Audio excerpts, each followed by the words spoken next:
न्यायों की पुस्तक अध्याय 19। न्यायों की पुस्तक अध्याय 19। बिन्यामीनियों के पाप में पड़े रहने और प्रायः नाश किए जाने की कथा। उन दिनों में जब इसराइलियों का कोई राजा न था, तब एक लेवीय पुरुष एफ्रेम के पहाड़ी देश की परली ओर परदेशी होकर रहता था, जिसने यहूदा के बेतलहेम में की एक सुरैतीन रख ली थी। उसकी सुरैतीन व्यभिचार करके यहूदा के बेतलहेम को अपने पिता के घर चली गई और 4 महीने वही रही। तब उसका पति अपने साथ एक सेवक और 2 गधे लेकर चला और उसके यहाँ गया कि उसे समझा बुझाकर ले आए। वह उसे अपने पिता के घर ले गई और उस जवान स्त्री का पिता उसे देखकर उसकी भेंट से आनंदित हुआ।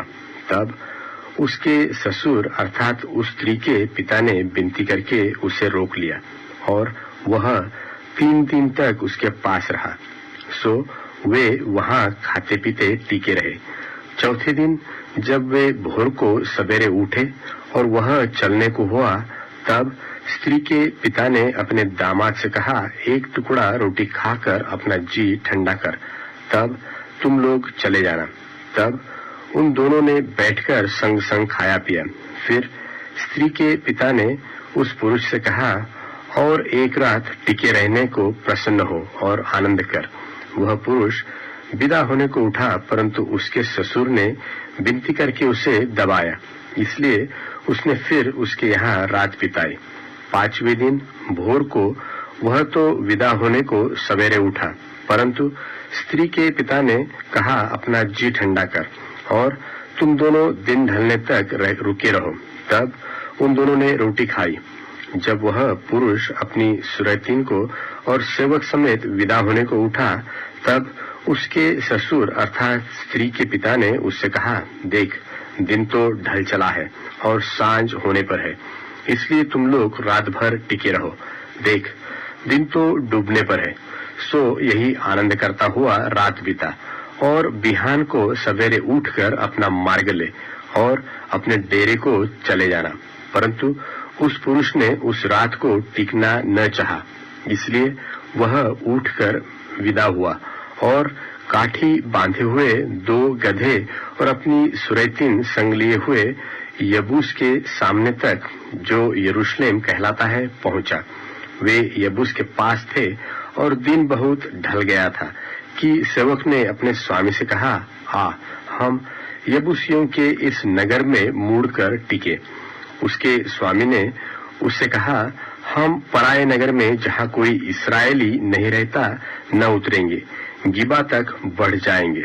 फिर उसने अपने सेवक से कहा, आ, हम इधर के स्थानों में से किसी के पास जाए। हम गिबा व रामा में रात बिताए और वे आगे की ओर चले और उनके बिन्यामीन के गिबा के निकट पहुंचते पहुंचते सूर्यास्त हो गया, इसलिए वे गिबा में टिकने के लिए उसकी ओर मुड़े और वह भीतर जाकर उस नगर के चौक में बैठ गया, क्योंकि किसी ने उसको अपने घर में न टिकाया।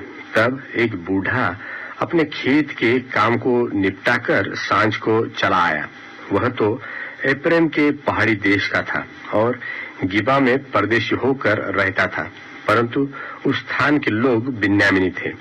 उसने आंखें उठाकर उस यात्री को नगर के चौक में बैठा देखा और उस बूढ़े ने पूछा, तू किधर जाता और कहाँ से आता है? उसने उससे कहा, हम लोग तो यहूदा के बेतलहेम से आकर एफ्रेम के पहाड़ी देश की परली ओर जाते हैं। मैं तो वही का हूँ और यहूदा के बेतलहेम तक गया था और यहोवा के भवन को जाता हूँ, परंतु कोई मुझे अपने घर में नहीं टिकाता। हमारे पास तो गधे के लिए पुआल और चारा भी है और मेरे और तेरी इस दासी और इस जवान के लिए भी, जो तेरे दासों के संग है, रोटी और दाख मधु भी है। हमें किसी वस्तु की घटी नहीं है। बूढ़े ने कहा, तेरा कल्याण हो, तेरे प्रयोजन की सब वस्तुएं मेरे सिर हो, परंतु रात को चौके में न बिता। तब वह उसको अपने घर ले चला और गधों को चारा दिया। तब वे पांव धोकर खाने पीने लगे। वे आनंद कर रहे थे कि नगर के लुच्चों ने घर को घेर लिया और द्वार को खटखटाकर घर के उस बूढ़े स्वामी से कहने लगे, जो पुरुष तेरे घर में आया है उसे बाहर लिया कि हम उससे भोग करें। घर का स्वामी उनके पास बाहर जाकर उनसे कहने लगा, नहीं नहीं, हे मेरे भाइयों, ऐसी बुराई न करो। यह पुरुष जो मेरे घर पर आया है, इससे ऐसी मूर्खता का काम मत करो। देखो, यहाँ मेरी कुंवारी बेटी है और उस पुरुष की सुरैतिन भी है। उनको मैं बाहर ले आऊंगा और उनका पथपानी लो तो लो और उनसे जो चाहो सो करो, परंतु इस पुरुष से ऐसी मूर्खता का काम मत करो। परंतु उन मनुष्यों ने उसकी न मानी। तब उन पुरुषों ने अपनी सुरैतिन को पकड़कर उनके पास बाहर कर दिया और उन्होंने उससे कुकर्म किया और रात भर क्या भोर तक उससे लीला क्रीड़ा करते रहे और पह फटते ही उसे छोड़ दिया। तब वह स्त्री पह फटते हुए जाके उन मनुष्यों के घर के द्वार पर जिसमें उसका पति था गिर गई और उजियाले के होने तक वही पड़ी रही।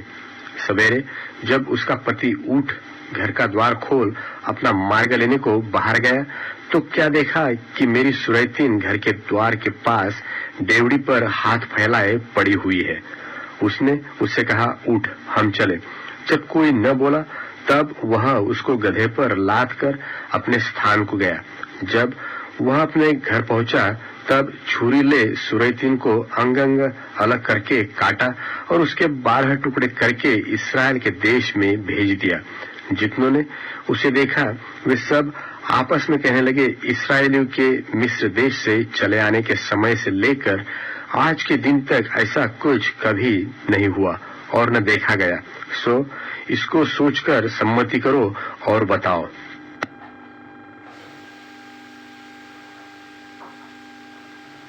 न्यायों की पुस्तक अध्याय 20। न्यायों की पुस्तक अध्याय 20। तब दान से लेकर बेर्शेबा तक के सब इस्राएली और गिलाद के लोग भी निकले और उनकी मंडली एक मत होकर मिस्पा में यहोवा के पास इकट्ठी हुई। और सारी प्रजा के प्रधान लोग वरन सब इस्राएली गोत्रों के लोग जो 4 लाख तलवार चलाने वाले प्यादे थे, परमेश्वर की प्रजा की सभा में उपस्थित हुए। बिन्यामीनियों ने तो सुना कि इस्राएली मिस्पा को आए हैं और इस्राएली पूछने लगे, हमसे कहो यह बुराई कैसे हुई। उस मार डाली हुई स्त्री के लेवीय पति ने उत्तर दिया, मैं अपनी सुरैतिन समेत बिन्यामीन के गिबा में टिकने को गया था। तब गिबा के पुरुषों ने मुझ पर चढ़ाई की और रात के समय घर को घेर के मुझे घात करना चाहा और मेरी सुरैतिन से इतना कुकर्म किया कि वह मर गई। तब मैंने अपनी सुरैतिन को लेकर टुकड़े टुकड़े किया और इस्राएलियों के भाग के सारे देश में भेज दिया।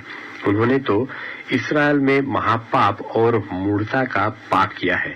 सुनो, हे इस्राएलियों, सब के सब देखो और यही अपनी सम्मति दो।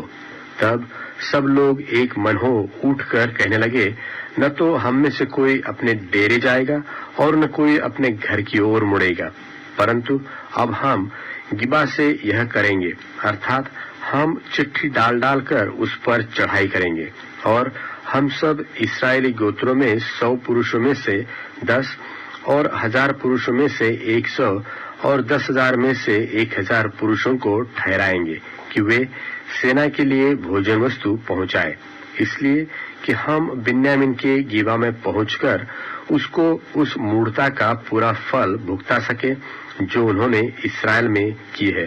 तब सब इस्राएली पुरुष उस नगर के विरुद्ध एक पुरुष की नाई जुटे हुए इकट्ठे हो गए और इस्राएली गोत्रियों ने बिन्यामीन के सारे गोत्रियों में कितने पुरुष यह पूछने को भेजे कि यह क्या बुराई है जो तुम लोगों में की गई है। अब उन गिबावासी लुच्चों को हमारे हाथ कर दो कि हम उनको जान से मार के इस्राएल में से बुराई नष्ट करें। परंतु बिन्यामीनियों ने अपने भाई इस्राएलियों की मानने से इनकार किया और बिन्यामीनी अपने अपने नगर में आकर गिबा में इसलिए इकट्ठे हुए कि इस्राएलियों से लड़ने को निकले। और उसी दिन गिबावासी पुरुषों को छोड़, जिनकी गिनती 700 चुने हुए पुरुष ठहरी, और नगर से आए हुए तलवार चलाने वाले बिन्यामीनियों की गिनती 26,000 पुरुष ठहरी। इन सब लोगों में से 700 बेहद तेज चुने हुए पुरुष थे, जो सब के सब ऐसे थे कि गोफन से पत्थर मारने में बाल पर भी न चूकते थे। और बिन्यामीनियों को छोड़ इस्राएली पुरुष 4 लाख तलवार चलाने वाले थे। ये सब के सब योद्धा थे। तब इस्राएली उठकर बेतेल को गए और यह कहकर परमेश्वर से सलाह ली। और इस्राएलियों ने पूछा कि हम में से कौन बिन्यामीनियों से लड़ने को पहले चढ़ाई करे। यहोवा ने कहा, यहूदा पहले चढ़ाई करे। तब इस्राएलियों ने बिहान को उठकर गिबा के सामने डेरे डाले और इस्राएली पुरुष बिन्यामीनियों से लड़ने को निकल गए। और इस्राएली पुरुषों ने उससे लड़ने को गिबा के विरुद्ध पांति बांधी। तब बिन्यामीनियों ने गिबा से निकल उसी दिन 22,000 इस्राएली पुरुषों को मार के मिट्टी में मिला दिया। तभी इस्राएली पुरुष लोगों ने हियाव बांधकर उसी स्थान में जहां उन्होंने पहले दिन पांति बांधी थी, फिर पांति बांधी। और इस्राएली जाकर सांझ तक यहोवा के सामने रोते रहे और यह कहकर यहोवा से पूछा कि क्या हम अपने भाई बिन्यामीनियों से लड़ने को फिर पास जाए। यहोवा ने कहा, हाँ, उन पर चढ़ाई करो। तब दूसरे दिन इस्राएली बिन्यामीनियों के निकट पहुंचे। तब बिन्यामीनियों ने दूसरे दिन उनका सामना करने को गिबा से निकलकर फिर 18,000 इस्राएली पुरुषों को मार के, जो सब के सब तलवार चलाने वाले थे, मिट्टी में मिला दिया। तब सब इस्राएली वरन सब लोग बेतेल को गए और रोते हुए यहोवा के सामने बैठे रहे और उस दिन सांझ तक उपवास किए रहे और यहोवा को होमबलि और मेलबलि चढ़ाया। और इस्राएलियों ने यहोवा से सलाह ली। उस समय तो परमेश्वर का वाचा का संदूक वही था और पिनहास, जो हारून का पोता और एलियाजर का पुत्र था, उन दिनों में उसके सामने हाजिर रहा करता था। उन्होंने पूछा, क्या मैं एक और बार अपने भाई बिन्यामीनियों से लड़ने को निकल जाऊं व उसको छोड़ूं? यहोवा ने कहा, चढ़ाई कर, क्योंकि कल मैं उनको तेरे हाथ में कर दूंगा। तब इस्राएलियों ने गिबा के चारों ओर लोगों को घात में बैठाया। तीसरे दिन इस्राएलियों ने बिन्यामीनियों पर फिर चढ़ाई की और पहले की नाई गिबा के विरुद्ध पांति बांधी। तब बिन्यामीनी उन लोगों का सामना करने को निकले और नगर के पास से खींचे गए।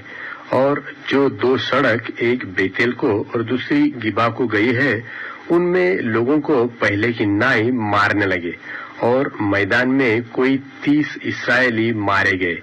बिन्यामीनी कहने लगे, वे पहले की नाई हमसे मारे जाते हैं।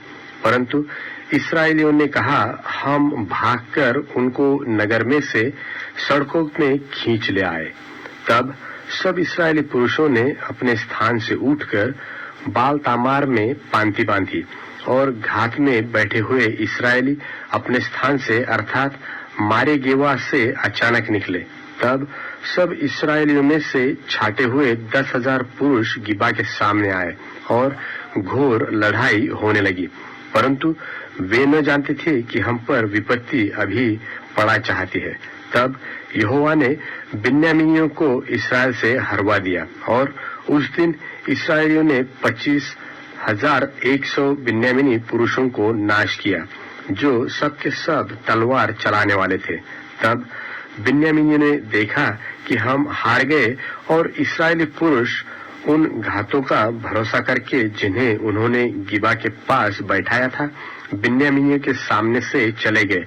परंतु घातक लोग फुर्ती करके गिबा पर झपट गए और घातकों ने आगे बढ़कर कुल नगर को तलवार से मारा।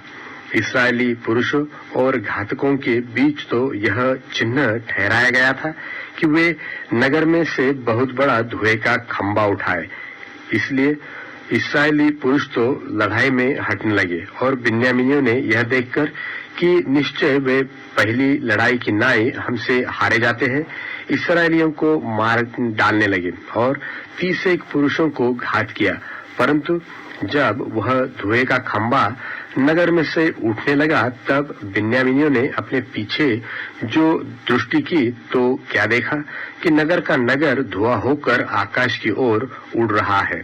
तब इस्राएली पुरुष घूमे और बिन्यामीनी पुरुष यह देखकर घबरा गए कि हम पर विपत्ति आ पड़ी है। इसलिए उन्होंने इस्राएली पुरुषों को पीठ दिखाकर जंगल का मार्ग लिया, परंतु लड़ाई उनसे होती ही रही और जो नगरों में से आए थे उनको इस्राएली रास्ते में नाश करते गए। उन्होंने बिन्यामीनियों को घेर लिया और उन्हें खदेड़ा। वे मनुहा में परन गिबा के पूर्व की ओर तक उन्हें लताड़ते गए और बिन्यामीनियों में से 18,000 पुरुष जो सब के सब शूरवीर थे मारे गए। तब वे घूमकर जंगल में की रिम्मोन नाम पहाड़ी की ओर तो भाग गए, परंतु इस्राएलियों ने उनमें से 5,000 को बीनकर सड़कों में मार डाला। फिर गिदोन तक उनके पीछे पड़ के उनमें से 2,000 पुरुष मार डाले। तब बिन्यामीनियों में से जो उस दिन मारे गए थे वे 25,000 तलवार चलाने वाले पुरुष थे और ये सब शूरवीर थे, परंतु 600 पुरुष घूमकर जंगल की ओर भागे और रिम्मोन नाम पहाड़ की चट्टान में पहुंच गए और 4 महीने वही रहे। तब इस्राएली पुरुष लौटकर बिन्यामीनियों पर लपके और नगरों में क्या पुरुष, क्या पशु, क्या जो कुछ मिला सबको तलवार से नाश कर डाला और जितने नगर उन्हें मिले उन सबों को आग लगाकर फूंक दिया।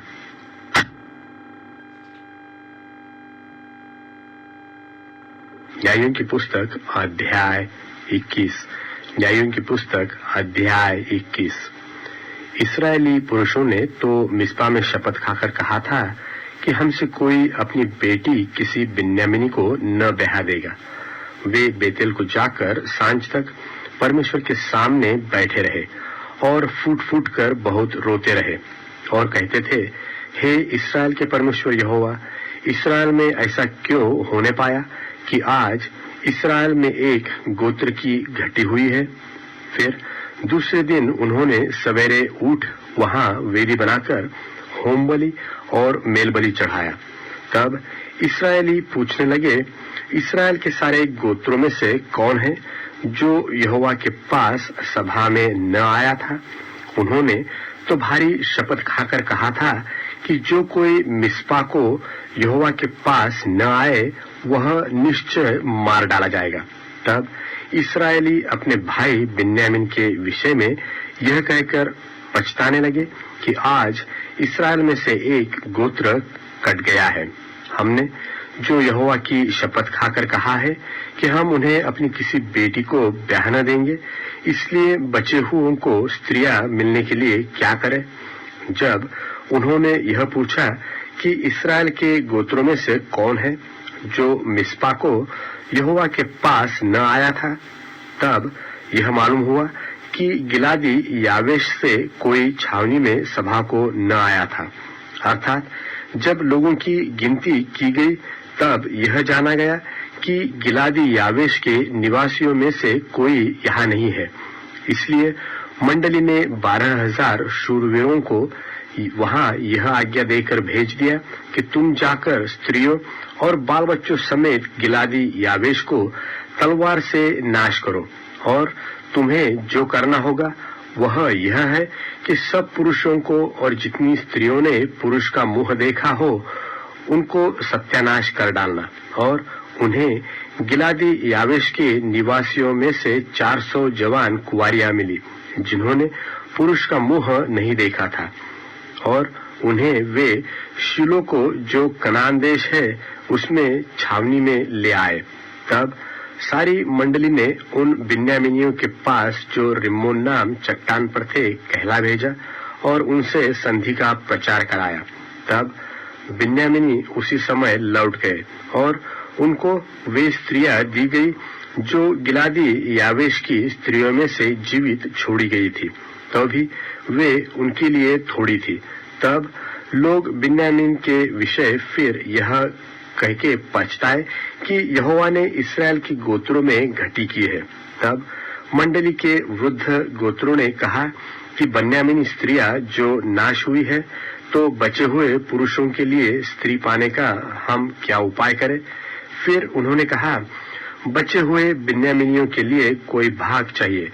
ऐसा न हो कि इस्राएल में से एक गोत्र मिट जाए, परंतु हम तो अपनी किसी बेटी को उन्हें ब्याह नहीं दे सकते, क्योंकि इस्राएलियों ने यह कहकर शपथ खाई थी कि शापित हो वह जो किसी बिन्यामीनी को अपनी लड़की ब्याह दे।